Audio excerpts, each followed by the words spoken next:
Halo semuanya, perkenalkan nama saya Bangkit.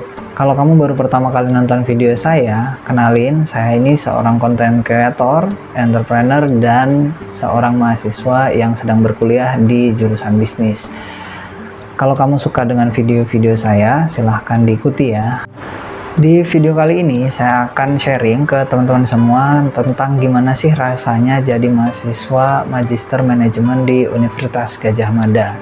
Seperti yang sudah teman-teman ketahui sebelumnya, saya ini saat ini sedang berkuliah di Fakultas Ekonomi dan Bisnis, program studi Magister Manajemen di Universitas Gadjah Mada. Dan saat ini saya sedang memasuki tahun kedua, baru memasuki tahun kedua ya. Jadi saya sudah 1 tahun tinggal di Jogja dan berkuliah di UGM. Gimana sih rasanya? Jadi karena videonya ini mungkin 1 tahun itu terlalu panjang ya, jadi saya mau coba bagi ini menjadi beberapa bagian. Nah, bagian yang pertama ini saya akan berbicara tentang awal masuk di UGM. Jadi pertama kali saya itu sejujurnya itu kurang terinformasi dengan baik dan kurang terencana juga dalam pertama kali masuk di ini gitu ya. Jadi pertama kali itu saya melihat ada sebuah postingan yang dibuat oleh admisi UGM. Awal dari melihat postingan itu, muncul keinginan saya untuk coba ngelanjutin impian saya yang saya pernah tuliskan dulu, jadi mau ngelanjutin S2. Nah, saya coba buat cari sedikit informasi ya. Kenapa saya bilang sedikit? Karena memang saya juga belum begitu mengetahui apa aja sebetulnya yang bakalan tersedia di di UGM dan seterusnya. Nah, akhirnya saya mencari apa sih saja syaratnya untuk masuk. Waktu itu tuh ada 2 tes, kemudian ngumpul berkas-berkas administrasi. Nah, itu saya lewati. Nah, waktu itu tes yang saya lakukan itu adalah TOEP ya, atau Test of English Proficiency, yang diselenggarakan oleh PLTI, dan tes potensi dasar akademik atau TPDA yang itu juga diselenggarakan oleh PLTI. Nah, dari kedua tes itu akhirnya saya gunakan untuk mendaftar di Universitas Gadjah Mada, dan waktu itu kemudian keluar hasilnya di tanggal 9, dan kemudian saya lanjutkan untuk melakukan proses pendaftaran di Universitas Gadjah Mada. Nah, singkat cerita, saya melakukan interview, dan interviewnya dilaksanakan langsung di Universitas Gadjah Mada di bulan Desember tersebut. Nah, kemudian pada akhirnya tanggal 11 Januari 2024 saya resmi jadi mahasiswa matrikulasi di UGM. Nah, jadi buat teman-teman yang nanti siapa tahu nih ada teman-teman yang nonton video ini ada teman-teman yang baru mau daftar di nah teman-teman mesti memahami. Jadi misalkan ada pertanyaan, Kak, saya misalkan dari jurusan yang bukan manajemen sebelumnya, nah itu nggak apa-apa ya. Jadi di itu tersedia ada fase matrikulasi ini selama 6 bulan. Jadi teman-teman baik yang manajemen maupun yang nggak manajemen semuanya tuh di karantina dulu nih, dimatrikulasi dulu gitu ya. Jadi supaya untuk menyamakan ritme frekuensi dengan pelajaran yang akan disajikan di Nah, ini juga kebetulan saya ini kan sudah lumayan lama ya, hampir 4 tahun itu saya tidak berkuliah, tidak belajar secara formal, sehingga kemudian sangat perlu nih ada hal-hal yang seperti matrikulasi seperti ini gitu ya. Nah, kemudian akhirnya saya pertama kali berkuliah itu di bulan Februari, dan pertama kali masuk, nah itulah pertama kali merasakan atmosfer di Universitas Gadjah Mada. Nah, ini sekarang kita masuk ke fase kedua. Gimana sih rasanya menjalani aktivitas pertama kali berkuliah di Universitas Gadjah Mada. Nah, jadi seperti yang teman-teman sudah ketahui sebelumnya, saya itu punya latar belakang pernah bekerja dan pernah punya bisnis. Kalau teman-teman yang belum kenal saya, teman-teman bisa simak video sebelum ini ya. Jadi saya itu punya pengalaman pernah bekerja dan pernah punya bisnis. Dan seperti yang teman-teman ketahui bahwa biaya kuliah di ini kan tidak murah ya. Jadi saya pertama kali akan ke ini, saya berencana untuk saya harus punya sesuatu yang bisa menghasilkan income selain saya berkuliah juga gitu. Jadi saya udah berpikir tentang apa sih yang bisa saya jadikan sebagai sumber income ketika saya sudah berkuliah di UGM. Karena saya punya pengalaman dari mengelola bisnis, kemudian saya juga pernah mengelola project dan seterusnya, meskipun itu di daerah asal saya sebelumnya. Nah, tapi saya punya keyakinan besar saya pasti bisa juga melakukan itu di Jogja gitu. Nah, singkat cerita, dengan beban ekspektasi itu, akhirnya saya pertama kali memasuki lingkungan di MM. Nah, pertama kali itu saya mendapatkan pelajaran tentang statistik. Nah, di statistik itu saya merasa sangat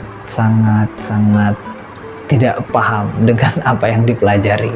Nah, karena memang tadi ya, mungkin karena memang sudah lama tidak pernah belajar secara formal, dan kemudian istilah-istilahnya itu banyak istilah-istilah yang saya baru pahami juga gitu di sekarang ini gitu, sehingga ada juga yang sudah paham terus harus di recall ulang, ya membuat ada cukup tekanan gitu ya ke saya. Fase itu berlanjut lagi di sesi yang kedua, ada manajerial ekonomi, tentang pengantar ekonomi gitulah isi kuliahnya. Kemudian besoknya itu ada materi tentang keuangan. Wah, itu 1 minggu saya tidak bisa tidur, dan kemudian karena merasa wah ini kok sangat sulit ini isi pekerjaannya gitu ya. Nah, belakangan baru saya memahami bahwa apa yang saya rasakan itu adalah impostor syndrome. Sekalian kita kenalan dengan yang satu ini ya.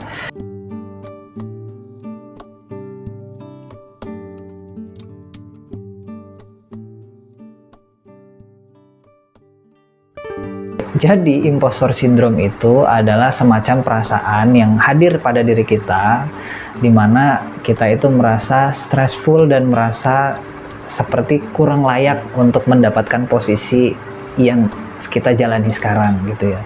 Nah, saya waktu itu juga ngerasa seperti kurang layak gitu ya. Apakah memang saya ini tidak layak untuk S2 di UGM karena saya tidak paham dengan apa yang kemudian dibicarakan, atau saya perlu lebih banyak gitu baca buku ketimbang beberapa teman-teman yang sepertinya lebih aktif dan lebih paham dengan apa yang kemudian sudah dipelajari itu. Ciri dari impostor syndrome ini adalah yaitu pertama, sering meragukan kemampuan diri.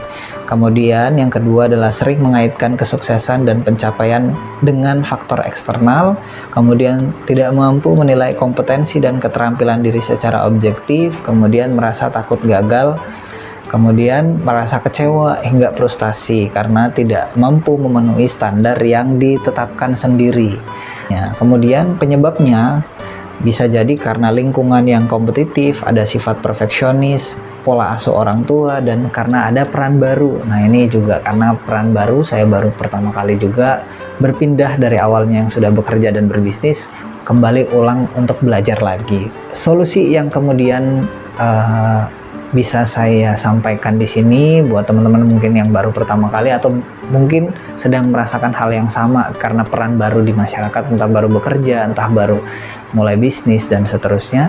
Teman-teman bisa mulai untuk mengakui ya perasaan itu dulu gitu ya, bahwa memang ini adalah sesuatu hal yang sangat wajar untuk teman-teman bisa rasakan, karena tadi teman-teman udah mengambil sebuah peran baru nih di masyarakat. Jadi wajar teman-teman merasa seperti itu gitu ya. Yang berikutnya, teman-teman harus memahami di mana kelebihan dan mana kekuatan. Jadi banyak ya hal-hal yang karena tadi stressful, hal-hal yang awalnya itu jadi kekuatan dan jadi optimisme saya pertama kali untuk datang ke Jogja dan berkuliah, itu malah jadi sesuatu hal yang saya ingkari sendiri gitu. Banyak teman-teman misalkan yang tanya, itu dulu bisnisnya apa? Keren ya, pernah punya bisnis.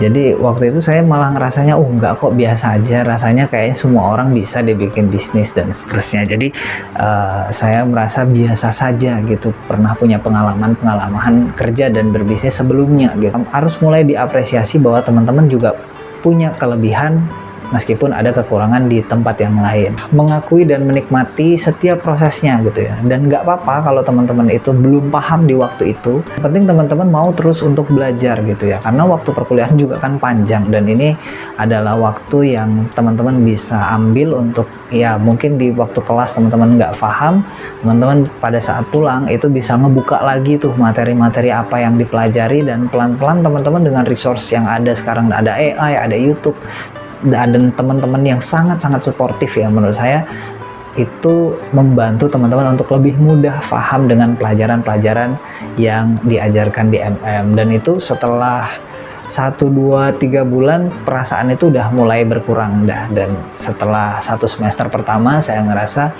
impostor syndrome ini udah mulai hilang secara signifikan. Jadi udah nggak berasa lagi tuh rasa minder, rasa insecure dan sebagainya.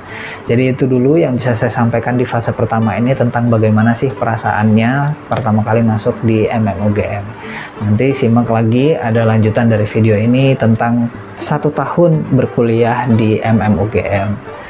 Demikian dari saya, terima kasih. Sampai jumpa di video saya berikutnya.